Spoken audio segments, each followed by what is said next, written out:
All right. We are live, it says. Okay, and we will... Man. There we go. Got that one. So we have a beer. I can't believe this is one I haven't reviewed. It's been around a little while, and it's been around... I think I've been back doing beer reviews since this came out and debuted, so I should have picked this up by now, but I just haven't. I've had this for a while now. Sort of like as a go-to every once in a while when I want just like a standard IPA. But we have Boxing Rocks IPA right here. And so this is not their Vickers Cross Double IPA, which was like the first IPA they came out with was their DIPA. But yeah, this is just their standard IPA. Before that, I think even before they released this one, they had their sour IPA too. So they were going different IPA routes instead. So there we go. And we got CB Fall in the chat saying fantastic labeling. Yeah, their labels are pretty cool. And of course they have their octopus with a pint glass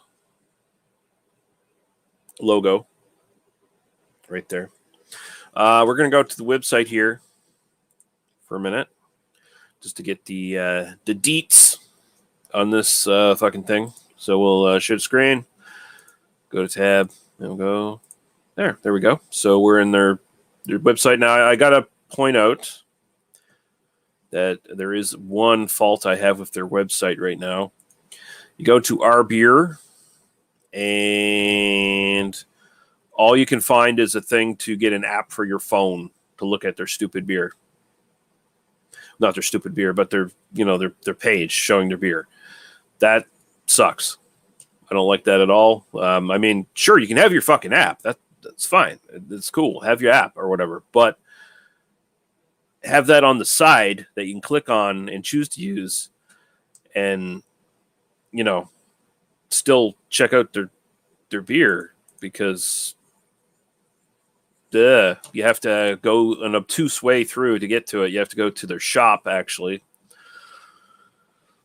And then you have to go to fucking home delivery. And then you can find their beers listed, which is a little annoying. So they got all their stuff here. They've definitely been changing their labels up a lot lately. Their Temptation Red, which is pretty good. The Hunky Dory, which is their pale ale infused with like some tea. They have a special package, 4-pack package, I guess, sampler thing. Vickers Cross Double IPA in cans, which I definitely want to try. If I had that, their lagered ale, I think I've just avoided doing that one because everybody has a lagered ale these days, and I'm like, Perfect Pint, Best Bitter, I want to try that. Coffee Porter, I definitely want to try that. Arnold's Apricot Wheat Ale, not rushing to get to that one. Then they got like a sour and a shandy, dry hop sour. I've had their wit, which is okay. Hair of the Dog Extra IPA. Huh. Interesting. I gotta check that for a second. Let's just check that out. What's the ABV on this sucker? So it looks like it's still like it's just a bigger version of their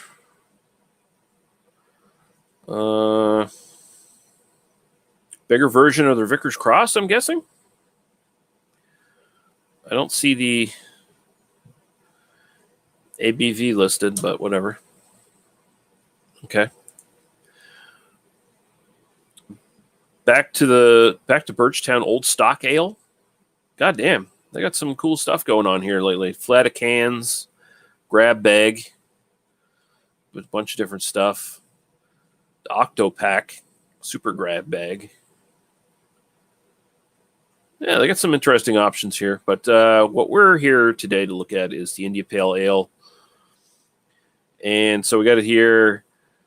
And they don't give you the ABV here either. So they're not listing their ABVs on the thing, which is... I don't like that. but it's 6.6%. And they say IPA, overused term these days, covers a broad spectrum of beers that get called IPAs for no other reason than they have contained more hops than, say, a Pilsner. Calls traditionalists, but we think IPAs need to be hoppy, strong, dank, and yes, a bit bitter. Our IPA just has just the right amount of IPA hops like Summit, Cascade, Nelson, Sauvon, Waimea, and Simcoe. I'm not familiar with Waimea. Drink it fresh, enjoy your friends, and we don't need any tasting notes. Okay, so we can stop sharing there. There we go. Oh, boy. Got a bunch of comments here. Okay, so we got Joe in the chat saying, wow, that is incredibly stupid. Yeah, I don't get why they're doing that, man. And, I mean, I understand. Yes, people use their phones, have an app. That's great, but your website should be for everybody, right? It should be easy for everybody to find what they want to find. So, CB Fall saying he can't stand apps.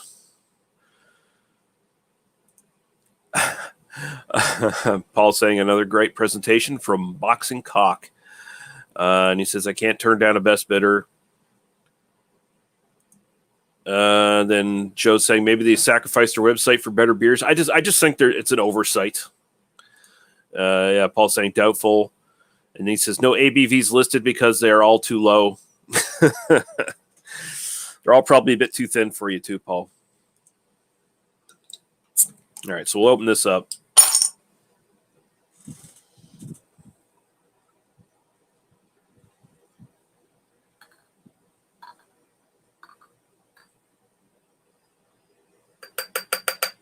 All right. So that's definitely a darker amber. It's kind of a murky color, almost like really murky gold amber there. Definitely not the sort of color you tend to think of when you think about IPAs. Like, that does not look like what IPAs look like these days, right? Like, and there's not a big difference from real life to what's showing up on your screen there. Like, that is pretty murky and dark. Like, it's almost got like a watery gravy kind of color. And Joe saying here, all of their beers are non-alcoholic. They just haven't said anything yet. Well, fuck. Now I'm really disappointed. Paul likes a darker IPA. I do as well. And more caramel, hopefully. So we're grading the aroma here.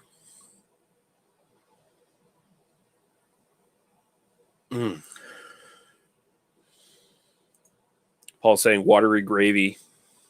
Epic. Yeah, I mean, not quite full-on gravy where it's, just like totally brown or whatever. It's just kind of like, you can still see kind of watery there. Joe saying almost English IPA-esque. Paul agrees. Okay, so it does have the Simcoe in it. So you do get that sort of like dank kind of note there. And it's very more sort of pine and grapefruit kind of focused. So it's more of a that would make it a West Coast. It's much more on a West Coast sort of vein of things. And it just smells kind of malty, and there's a little bit of sweetness in the background as well.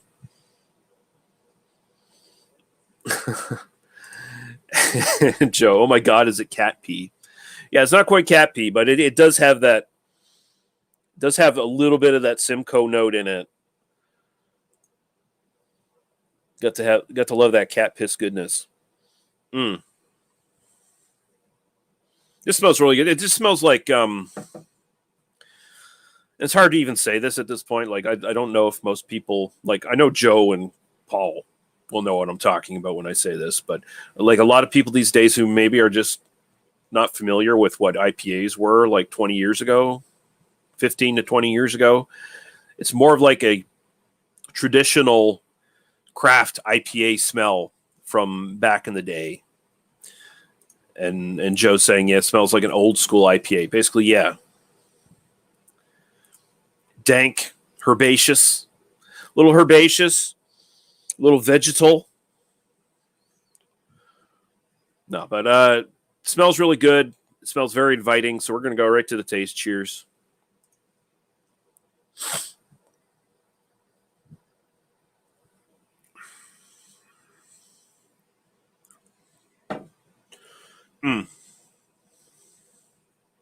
That's really good. And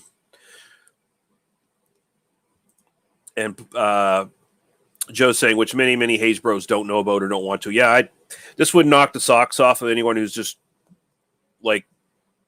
drinking those IPAs that have like zero bitterness. They're just like juicy, like flavored hop things. But this, the Simcoe definitely comes out a lot more in the actual flavor of this. A little bit of that cat pee. A little bit of that cat pee in there.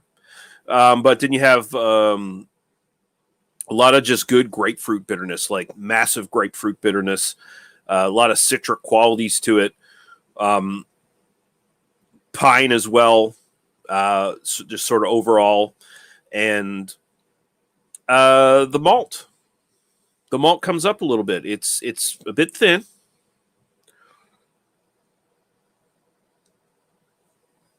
But for an IPA, it's fairly medium bodied.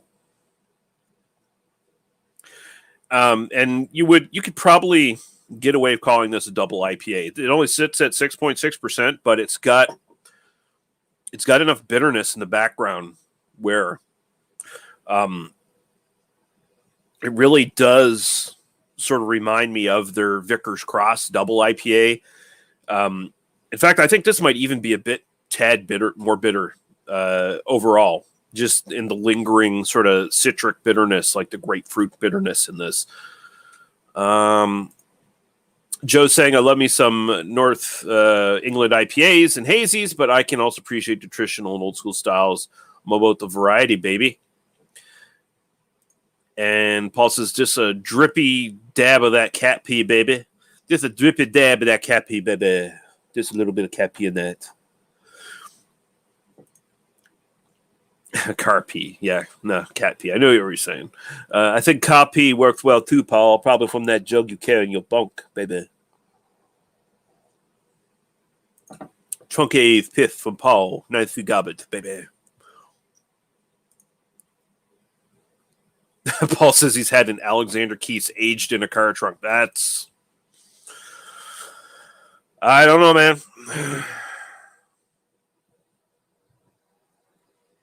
But yeah, no, this is one of those beers where it's like you can't mistake it for being anything but an IPA. And that's what I really appreciate about it. Like you can't fucking call this like pale ale or some bullshit like that. You know, it is straight up IPA. And it is a much more traditional based IPA. It is, I'd say it's balanced, but at the same time, it's tipping a little. It's tipping a little towards where the hops are going. Hey, we're here. And I like it a lot. It's fucking good stuff, man. Let's see what else we got here. CB Fall laughing. Paul saying beautiful. Ill-advised Paul from Joe here. Paul says, wasn't too bad. I mean, if you're at the point where you're drinking an Alexander Keith's out of the trunk of a car, then you're probably in the mood for anything that's vaguely beer anyway, so you're probably going to enjoy it, right? I mean, if you're that desperate, can't begrudge you there.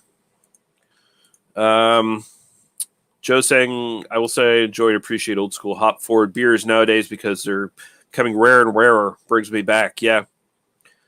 And this one too, like, you know, it's got a bit bigger of an alcohol. It's kind of like just 0.1 above the standard quote unquote IPA alcohol by volume, but it feels like a substantial beer. And Paul's saying, I miss big old West Coast IPAs, even with mini made, they still try to lean towards new school hazy tropical ones. Yeah. And I'm just so tired of those that I'm fucking tired of them, man. But yeah, I've been going like 15 minutes here now on this shit. So, gonna give the rating here. Man, it smells good. Okay, so style wise, and we're just putting this on IPA style wise. I'm gonna throw an 8.5 at it. I think it's really fucking good. I think it's exceptional.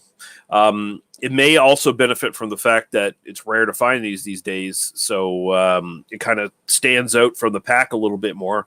But yeah, 8.5. And my own personal enjoyment, I'm going to throw a 9.